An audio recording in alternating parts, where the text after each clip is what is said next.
অসমৰ যিসকল নিবনুৱাসকল আছে আপোনালোকৰ কাৰণে আহি গ'ল এক ডাঙৰ সুখবৰ কিয়নো মুখ্যমন্ত্ৰী এটা আঁচনি ওলাইছে। আঁচনিটোৰ নাম হ'ল মুখ্যমন্ত্ৰী স্বনিয়োজন যোজনা।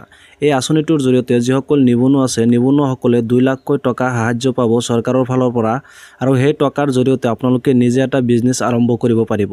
আঁচনিটো কেনেকুৱা ধৰণৰ হ'ব, কোনসকল নিবনুৱাসকলে এই আঁচনিটো লাভ কৰিব, আহক অসমৰ মুখ্যমন্ত্ৰী ডক্টৰ হিমন্ত বিশ্ব শৰ্মা ছাৰে কি ক'লে চাই লওক। প্ৰথমতে 1 লাখ টকা পাব, তাৰ পিছত 50,000 টকা পাব, তাৰ পিছত 50,000 টকা পাব। 2 লাখ টকাৰ ওপৰত যদি বেংকৰ পৰা কিবা বেছিকৈ আনিব পাৰে আমাৰ আপত্তি নাই, কিন্তু আমি বেংকৰ লগত কথা নপতাকৈ ডাইৰেক্টলি 2 লাখ ল'ৰা ছোৱালীৰ বেংক একাউণ্টত আমি এই টকা দিম যাতে সকলোৱে কিবা নহয় কিবা ব্যৱসায় কৰি থাকিব পাৰে। মই কিয় ৰেচন কাৰ্ডখিনি বনাব কৈছো, ৰেচন কাৰ্ডত আমি বিনামূলীয়া চাউল দিওঁ, কিন্তু এইবাৰ আমি নতুনকৈ সিদ্ধান্ত লৈছো 10 মেৰ পিছত যিসকলৰ ৰেচন কাৰ্ড থাকিব তেওঁলোকে হস্পিটালত গ'লে বছৰি 5 লাখ টকালৈকে বিনামূলীয়া চিকিৎসা পাব। কোনেও খৰচ কৰিব নালাগে। বছৰত 5 লাখ টকালৈকে 10 মে তাৰিখৰ পৰা বিনামূলীয়াকৈ চিকিৎসা পাব। তাৰমানে এতিয়া ৰেচন কাৰ্ডখন 2 in 1 হৈ গ'ল। মাহত চাউলো পাম আৰু বেমাৰ আজাৰ হ'লে বেমাৰ আজাৰৰ কাৰণে আমি সুবিধাও পাম। তাৰ লগত আৰু এটা এইবাৰ আমি কি কৰিব খুজিছো, আমাৰ গাঁৱত আৰু টাউনত বহুত মহিলা আত্মসহায়ক গ্ৰুপ আছে। ইয়াত আছে নে নাই আত্মসহায়ক গ্ৰুপ আছে নে নাই? হাত ডাঙক। ইছ ভগৱান, চবে আছে। তহঁতিও আছ বাবা। আত্মসহায়ক গোট মহিলাক দে, তহঁতি ফুটবল টিম খোল, বুজি পালি না? হয়নে নহয়? এতিয়া আজি ইমান দিনে আমি গ্ৰুপত টকা দিছিলো, হয়নে? বেংকেও গ্ৰুপত টকা দিয়ে, একাউণ্টতো গ্ৰুপত টকা আহে। এইবাৰ আমি কি কৰিছো যে যিমান আত্মসহায়ক গোটৰ মেম্বাৰ আছে আমি বিচাৰিছো যে সকলোৱে ঘৰতো এটা গাইগুটীয়া ব্যৱসায় আৰম্ভ কৰক। গ্ৰুপটো থাকিব আৰু নিজাকৈ ঘৰত আপোনালোকে ব্যৱসায় আৰম্ভ কৰিব পাৰিব। এতিয়া কি ব্যৱসায় কৰিব আমি নাজানো, কিন্তু আমি আপোনালোকক শিকাম যে কি ব্যৱসায় কৰিলে আপোনালোকৰ লাভ হ'ব। এইবাৰ আমি গ্ৰুপৰ একাউণ্টৰ লগে লগে ব্যক্তিগত একাউণ্ট খুলিম। প্ৰথমতে আমি আপোনালোকক ব্যক্তিগত একাউণ্টত 1000 টকা দিম প্ৰশিক্ষণৰ কাৰণে।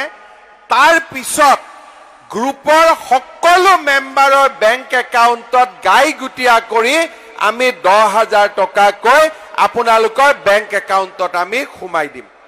বুজি পালে নে নাই? তাৰমানে 10 জনী সদস্য থাকে, 1 লাখ টকা যাব, কিন্তু গ্ৰুপৰ একাউণ্টত নাযাব, ব্যক্তিগত একাউণ্টত যাব। ঘৰে ঘৰে আপোনালোকৰ 10,000 টকাকৈ যাব।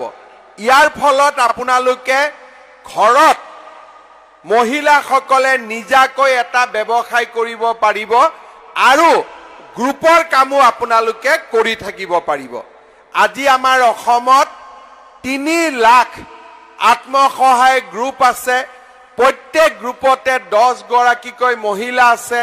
তাৰমানে 30 লাখ মহিলা আৰু 30 লাখ মহিলাক 10,000কৈ টকা দিলে আমি 3,000 কোটি টকা আমাৰ মহিলাসকলক আমি দিব লাগিব। এই বছৰ আমি মাইক্ৰ ফাইনেন্সৰ পুৰণা লোনবিলাকো ঘূৰাই দিম আৰু আপোনালোকক NOC চাৰ্টিফিকেট আপোনালোকৰ ঘৰে ঘৰে আমি বিতৰণ কৰাৰ ব্যৱস্থা কৰিম। ইয়াৰ লগে লগে এইবাৰ আমাৰ চৰকাৰে কি সিদ্ধান্ত লৈছে যে 1 লাখ চৰকাৰী চাকৰিটো আমি দিমেই, তাৰ উপৰিও আমাৰ 2 লাখ ডেকা ল'ৰাক এইবাৰ আমি বেংকৰ পৰা গ্যাৰেণ্টি নোহোৱা কৰি 2 লাখ টকাকৈ আমি সহায় কৰিব খুজিছো যাতে তেওঁলোকে নিজাকৈ ব্যৱসায় বাণিজ্য কৰিব পাৰে।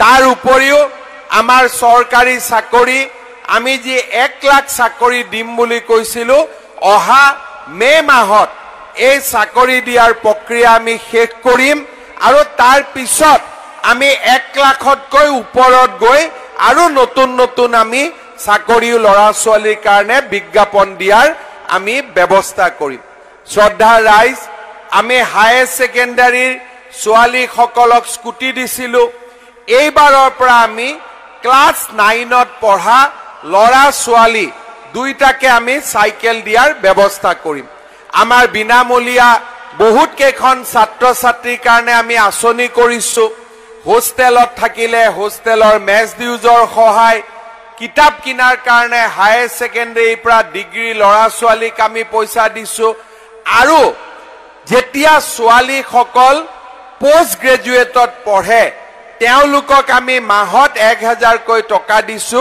যাতে কলেজৰ পৰা ঘৰত অহা যোৱা কৰিব